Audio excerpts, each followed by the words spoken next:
முத்துநகர் என்கின்ற பிரதேசத்தை மையப்படுத்திய விவசாயிகள் ஒரு ஆர்ப்பாட்டத்தில் ஈடுபட்டதாக செய்திகள் வெளியாக இருந்தன. குறிப்பாக அந்த வேளையிலே திருகோணமலை மாவட்ட செயலகத்தில் மாவட்ட ஒருங்கமைப்பு குழு கூட்டம் இடம்பெற்று கொண்டிருந்தது. அந்த கூட்டத்திற்கு நான் தலைமை தாங்கி கொண்டிருந்திருந்தேன். இந்த வேளையிலே நாங்கள் அந்த கூட்டத்தில் கூட முத்துநகர் விவசாயிகள் எதிர்நோக்கும் பல்வேறு தரப்பட்ட பிரச்சனைகள் தொடர்பாக, குறிப்பாக தற்காலத்தில் இடம்பெற்று கொண்டிருக்கின்ற இந்த காணி பிரச்சனைகள் தொடர்பாக நாங்கள் பேசியிருந்தோம். அது தொடர்பான சில தீர்மானங்களை நாங்கள் எடுத்திருந்தோம். இந்த முத்துநகர் விவசாயிகளின் பிரச்சனையை பேசுவதற்கு முன்னர் நாங்கள் இந்த பிரச்சனை தொடர்பான பின்னணியினை நாங்கள் பார்க்க வேண்டும்.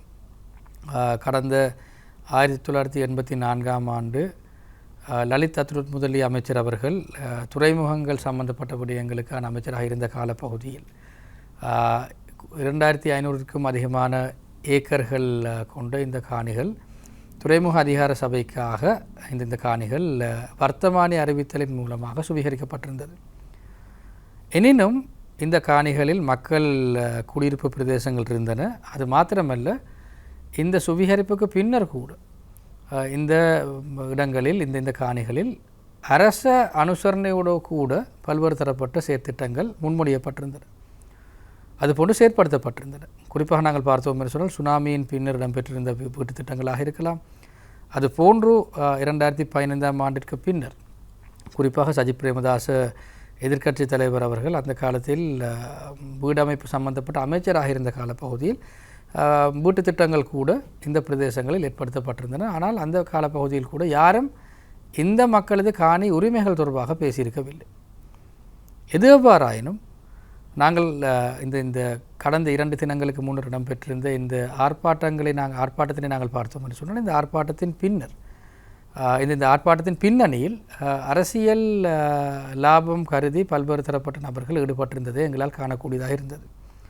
குறிப்பாக இந்த ஆர்ப்பாட்ட வேளையிலே நாங்கள் திருகோணமலை மாவட்டத்தினை பிரதித்துவப்படுத்தி ஐக்கிய மக்கள் சக்தியின் மூலமாக தற்பொழுது பாராளுமன்றம் சென்றிருக்கின்ற இந்த பாராளுமன்ற உறுப்பினர் அன்றைய டிசிசி கூட்டத்திற்கு அவர் வந்து சமூகம் அளித்திருக்கவில்லை. அது எங்களுக்கு எந்த விதமான பிரச்சனையும் இல்லை. ஆனால் அந்த குறித்த பாராளுமன்ற உறுப்பினர் கடந்த 2015ஆம் ஆண்டு தொடக்கம் இன்று வரை பாராளுமன்றத்தில் இருக்கும் பாராளுமன்ற உறுப்பினராக காணப்படுகின்றார். அது மாத்திரமல்ல, திருகோணமலை மாவட்ட ஒருங்கமைப்பு குழுவினை தொடர்ந்து பிரதிநிதித்துவப்படுத்தி வரும் பாராளுமன்ற உறுப்பினராக இருக்கின்றார். மேலும் நாங்கள் பார்த்தோம் என்று சொன்னால், கடந்த 2015-19 காலப்பகுதியில் இந்த துறைமுக அதிகார சபை மூலமாக இந்த காணிகள் பல்வேறு தரப்பட்ட செயற்திட்டங்களுக்கு வழங்கப்படுகின்ற வேளையிலே கிழக்கு மக்களின் குரல் என்ற ரீதியிலே நாங்கள் பல்வேறு தரப்பட்ட எதிர்ப்புகளை நாங்கள் மேற்கொண்டு வந்திருந்தோம். குறிப்பாக அதன் கூட்டுணர் என்ற அடிப்படையிலே நான் பல்வேறு தரப்பட்ட ஊடகவியலாளர் சந்திப்புகளாக இருக்கலாம், ஆர்ப்பாட்டங்களாக இருக்கலாம், பல்வேறு தரப்பட்ட கலந்துரையாடலாக இருக்கலாம், இவ்வாறு பல்வேறு தரப்பட்ட விடயங்கள் தொடர்பாக நாங்கள் அணுகி வந்திருந்தோம். எது எவ்வாறாயினும் இந்த வேளையிலே அரசாங்கத்தில் இருந்த நபர்கள் அந்த வேளையிலே பொறுப்பு கூற தவறிவிட்டார்கள். மேலும் நாங்கள் பார்த்தோம் என்று சொன்னால், இந்த காணி விடயத்தினை நாங்கள் பார்த்தோம் என்று சொன்னால், இது குறிப்பாக ஒரு பிரதேசத்துக்கு மாத்திரம் சம்பந்தப்பட்ட விடயம் அல்ல. இது ஒட்டுமொத்தமாக சுமார் 13 கிராம சேவகர் பிரிவுகளை உள்ளடக்கிய விடயங்களாகத்தான் காணப்படுகின்றது. குறிப்பாக நாங்கள் பார்த்தோம் என்று சொன்னால், மட்கோ, லிங்கநகர், சிங்கப்புர, பாலையூற்று, சீனன்கூடா, கப்பல்துறை, நாச்சிக்கூடா, சுமேதங்கரபுர, முத்துநகர், பூம்புகார், வெள்ளைமணல் போன்ற இந்த பிரதேசங்களை உள்ளடக்கிய ஒரு விடயமாகத்தான் காணப்படுகின்றது. ஆகவே இதிலே பொதுவாக கூறும் விடயம், இந்த பிரதேசத்தில் வசிக்கும் மக்களது இந்த காணிகளை விடுவிக்க வேண்டும் என்கின்ற இந்த வேண்டுகோள் எங்களால் தொடர்ந்து முன்வைக்கப்பட்ட ஒரு வேண்டுகோளாகத்தான் இருந்தது. நாங்கள் கடந்த நவம்பர் மாதம் மக்களால் பாராளுமன்றத்துக்கு நாங்கள் நியமிக்கப்பட்டிருந்தோம். நமது அரசாங்கம் உருவாகி இருக்கின்றது. இந்த வேளையிலே நாங்கள் இது தொடர்பான தீர்மானங்கள் எடுக்கக்கூடிய அந்த தரப்பினருடன் நாங்கள் தொடர்ந்தும் பேசி வருகின்றோம். இந்த விடயம் தொடர்பாக நாங்கள் ஒரு சுமூகமான ஒரு தீர்மானம் மிக விரைவில் எட்டப்படக்கூடிய நிலைமை இருக்கின்றது என்கின்றதையும் நாங்கள் கூறிக்கொள்ள நாங்கள் விரும்புகின்றோம். ஆனால் கடந்த காலங்களில் தமது அரசாங்கங்களின் காலப்பகுதிகளில் இந்த காணி சுவீகரிப்பில் ஈடுபட்டிருந்த இந்த நபர்கள் தற்பொழுது இந்த அரசாங்கம்தான் இந்த சுவீகரிப்புகளில் ஈடுபடுகின்றது என்ற விடயத்தினை மக்கள் மயப்படுத்த அவர்கள் முயற்சித்து வருகின்றமை எந்த வகையிலும் ஏற்றுக்கொள்ள முடியாத விடயம். அது மாத்திரமல்ல, நாங்கள் பார்த்தோம் என்று சொன்னால், குறிப்பாக பல்வேறு தரப்பட்ட விடயங்களில் அரசாங்கத்திற்கு எதிராக தொடர்ந்தும் விமர்சனங்களை மேற்கொண்டு வருகின்ற முன்னிலை சோசலிச கட்சி அமைப்பினர் கூட இந்த அரசாங்கத்தின் காலப்பகுதியில் தான் இந்த விடயங்கள் இந்த இந்த இந்த காணிகள் நிறுவனங்களுக்கு வழங்கப்பட்டு கொண்டு வருகின்றது என்ற விடயத்தினையும் அவர்கள் தொடர்ந்தும் சமூகமயப்படுத்த அவர்கள் முயற்சித்து வருகின்றார்கள். ஆகவே இதில் எந்த விதமான உண்மைத்தன்மையும் இல்லை. குறிப்பாக இந்த ஒப்பந்தங்களை நாங்கள் பார்த்தோம் என்று சொன்னால் இந்த ஒப்பந்தங்கள் அனைத்தும் கடந்த அரசாங்க காலப்பகுதியில் கைச்சாத்திடப்பட்ட ஒப்பந்தங்கள். கமநல சேவைகள் திணைக்களம் கூட சில இடங்களில் இந்த விடயங்கள் தொடர்பாக, அதாவது விவசாயிகளின் அந்த அனுமதியினை பெற்றுக்கொண்டு அவர்களது அனுமதிகளை பெற்றுக்கொண்டு இந்த விடயங்களில் ஈடுபடுமாறு பல்வேறு தரப்பட்ட பணிப்புரை விடுத்திருந்தாலும் அவை அனைத்தினையும் மீறி மேற்கொள்ளப்பட்ட ஒப்பந்தங்களே இந்த ஒப்பந்தங்களை எடுத்து பார்த்தோம் என்று சொன்னால் எந்த வகையிலும் இந்த ஒப்பந்தங்கள் தொடர்பாக, அதாவது இந்த ஒப்பந்தங்களை அதாவது டெர்மினேஷன் க்ளோஸ் என்று சொல்லுவோம், இந்த ஒப்பந்தங்களை மீளப்பெற முடியாத வகையிலே இந்த ஒப்பந்தங்கள் அந்த நிறுவனங்களுக்கு சார்பாகத்தான் இந்த ஒப்பந்தங்கள் கடந்த காலங்களில் கைச்சாத்திடப்பட்டிருந்தன.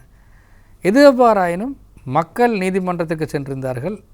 ஆனால் நீதிமன்ற தீர்ப்பின் மூலமாக இந்த நிறுவனங்கள் தமது நடவடிக்கைகளை இந்த இடங்களில், இந்த காணிகளில் மேற்கொள்ள முடியும் என்கின்ற விடயம் தொடர்ந்தும் வலியுறுத்தப்பட்டதன் விளைவாக தற்பொழுது இந்த நிறுவனங்கள் தமது வேலை திட்டங்களை ஆரம்பித்திருக்கின்றார்கள்.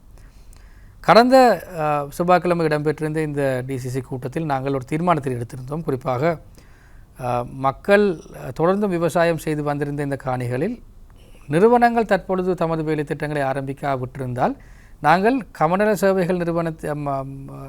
சேவைகள் திணைக்களத்தின் ஆலோசனையினை பெற்றுக்கொண்டு மக்கள் தொடர்ந்து விவசாய நடவடிக்கையில் ஈடுபட முடியும் என்கின்ற அந்த தீர்மானத்தினை நாங்கள் மேற்கொண்டிருந்தோம். அதாவது மக்கள் நலம் சார்ந்து, அதாவது மக்களுக்கு எந்த வகையிலே நியாயத்தினை நாங்கள் மேற்கொள்ள முடியுமோ அந்தந்த நியாயங்களை நாங்கள் மேற்கொள்வதற்காக நாங்கள் பல்வேறு தரப்பட்ட நடவடிக்கைகளை நாங்கள் எடுத்திருக்கின்றோம்.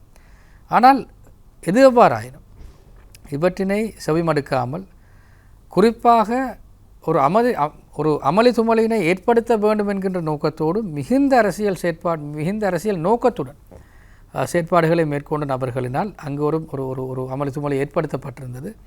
அதன் மூலமாக அவர்கள் அரசாங்கத்திற்கு எதிராக இந்த விடயத்தினை திசை திருப்புவதற்கு அவர்கள் எண்ணியிருந்தாலும் நான் நினைக்கின்றேன் மக்கள் இந்த விடயத்தின் உண்மைத்தன்மை தொடர்பாக அவர்களுக்கு விளங்கியிருக்கு. அந்த ஆர்ப்பாட்டங்களிலே உண்மையிலே அந்த பிரதேசங்களிலிருந்து வந்த விவசாயிகள், உண்மையிலே அந்த பிரதேசத்திலிருந்து வந்த பல நபர்கள் அந்த ஆர்ப்பாட்டத்திலே பங்கெடுத்திருந்தார்கள். ஆனாலும் இதில் நாங்கள் பார்த்தோம், பல்வேறு தரப்பட்ட இடங்களிலிருந்து அழைத்து வரப்பட்ட எந்த வகையிலும் அந்த குறித்த பிரதேசத்திற்கோ குறித்த தொழிற்கோ சம்பந்தம் இல்லாத பல்வேறு தரப்பட்ட நபர்கள் இந்த ஆர்ப்பாட்டத்தில் ஈடுபட்டு இதனை ஒரு வேறு விதமான ஒரு விடயமாக சித்தரிப்பதற்கு எண்ணியிருந்தார்கள். அது மாத்திரமல்ல, இந்த வேளையிலே இந்தியாவிற்கு நாங்கள் பல்வேறு தரப்பட்ட காணிகளை நாங்கள் வழங்குவதாகவும் பல்வேறு தரப்பட்ட இந்திய நிறுவனங்கள் இதிலே சம்பந்தப்பட்டிருப்பதாகவும் இதிலே பல்வேறு தரப்பட்ட விடயங்கள் பேசப்பட்டிருந்தது. ஆனால் இதில் எந்த விதமான உண்மைத்தன்மையும் இல்லை. நாங்கள் இந்த விடயம் தொடர்பாக அரசாங்க அதிபர் மற்றும் ஸ்ரீலங்கா துறைமுக அதிகார சபையின் பதிவிட முகாமையாளர் உள்ளிட்ட இந்த நபர்கள் தலைமை தாங்கிய ஒரு பேச்சுவார்த்தை ஒன்றை நாங்கள் வழங்கியிருந்தோம். அந்த பேச்சுவார்த்தை மூலமாக இந்த விடயங்கள் உண்மையிலே அவர்களுக்கு தெளிவுபடுத்தப்பட்டிருந்தன. ஆகவே இந்த இந்த இந்த இந்த விடயத்தை நாங்கள் பார்த்தோம் என்று சொன்னால் இது மிகவும் ஒரு சிக்கலான விடயம். இந்த விடயம் தொடர்பாக அரசாங்கம் என்ற இதிலே நாங்கள் அணுகி வருகின்றோம். அது மாத்திரமல்ல, நாங்கள் இந்த வேளையிலே சில பல தோல்வியினை சந்தித்த எதிர்த்தரப்பினர் அரசாங்கம் தொடர்பாக மேற்கொண்டு வருகின்ற இந்த போலி பிரச்சாரங்களுக்கும் நாங்கள் ஒரு முற்றுப்புள்ளியை வைப்பதற்கு நாங்கள் கடமைப்பட்டிருக்கின்றோம். ஆகவே இந்த விடயம் தொடர்பாக நாங்கள் இந்த ஊடகங்களின் வாயிலாக மக்களுக்கு நாங்கள் தெரியப்படுத்துவது என்னவென்றால், இந்த விடயங்கள் கடந்த காலங்களில் மேற்கொள்ளப்பட்ட விடயங்கள், இந்த அரசாங்க காலப்பகுதியில் இந்த விடயங்கள் தொடர்பாக நாங்கள் எங்களால் எட்டப்படக்கூடிய அனைத்து விதமான தீர்வுகளையும் எட்டுவதற்கு நாங்கள் கடமைப்பட்டிருக்கின்றோம். ஆனால் எட்டப்பட முடியாவிட்டால் எமக்கு உண்மையில் இந்த விடயங்கள் தொடர்பாக செய்வதற்கு எந்த விதமான ஒரு விடயமும் இல்லை. அது மாத்திரமல்ல, எதிர்வரும் காலங்களில் முன்வைக்கப்படுகின்ற வேலை திட்டங்களாக இருக்கலாம், எதிர்வரும் காலங்களில் முன்வைக்கப்படுகின்ற இந்த ஒப்பந்தங்களாக இருக்கலாம், இந்த அனைத்தும் சரியான வகையிலே ஆராயப்பட்டு அந்த ஒப்பந்தங்கள் எந்த விதத்திலும் ஒரு மக்கள் விரோதமாக இல்லாமல் மீளப்பெறக்கூடிய ஒரு ரீதியிலே தான் இவை செய்யப்படும் என்கின்ற அந்த உத்தரவாதத்தினை நாங்கள் அளிக்கின்றோம். அது மாத்திரமல்ல, கடந்த கால பகுதியில் சில பல ஒப்பந்தங்களை மேற்கொள்வதற்காக ஊழல் மோசடி இடம்பெற்றிருந்தால் அது தொடர்பாகவும் நாங்கள் விசாரணைகளை மேற்கொண்டு இந்த விடயம் தொடர்பாக இன்னும் மேல்மட்டத்தில் விசாரணைகளை மேற்கொள்ளக்கூடிய அந்த அமைப்புகளுக்கு நாங்கள் நிச்சயமாக இதனை வழங்கி வைத்து இதற்கான ஒரு தீர்வினையும் நாங்கள் பெற்றுக்கொள்வதற்கு நாங்கள் கடமைப்பட்டுக்கொண்டோம். ஆகவே இந்த விடயத்தில் நான் எனது சகோதர பாராளுமன்ற உறுப்பினர் ரோஷான் அக்மீமான் அவர்களையும் நான் நினைவு கூற விரும்புகின்றேன். குறிப்பாக இந்த விடயம் தொடர்பாக அவரும் தொடர்ந்தும் மக்கள் நலன் சார்ந்த ஒரு தீர்வினை பெற்றுக் கொடுக்க அவர் முயன்றிருந்தார். எது எவ்வாறாயினும் நாங்கள் எந்த ஒரு முயற்சியினை நாங்கள் மேற்கொண்டாலும் அந்த முயற்சியினை மேற்கொள்வதற்கு ஒரு வரையறை இருக்கின்றது, ஒரு வரம்பு இருக்கின்றது. அந்த வரம்பின் அடிப்படையில் நாங்கள் தொடர்ந்தும் நாங்கள் மேற்கொண்டு வருகின்றோம். இந்த விடயத்திலே நாங்கள் அரசியல் நீக்கத்தினை நாங்கள் மேற்கொண்டோம். குறிப்பாக இந்த விடயத்தினை வைத்து யாரும் அரசியல் செய்வதனை நாங்கள் முற்றுமுழுதாக நாங்கள் நீக்கி இதிலே மக்களுடன் நாங்கள் தொடர்ந்தும் நாங்கள் கலந்துரையாடி இந்த விடயத்திலே நாங்கள் எந்த விதமான தீர்வுகளை பெற்றுக்கொள்ள முடியும் என்கின்ற விடயத்திலே நாங்கள் தொடர்ந்தும் நாங்கள் பயணிக்க நாங்கள் தயாராக இருக்கின்றோம். நன்றி.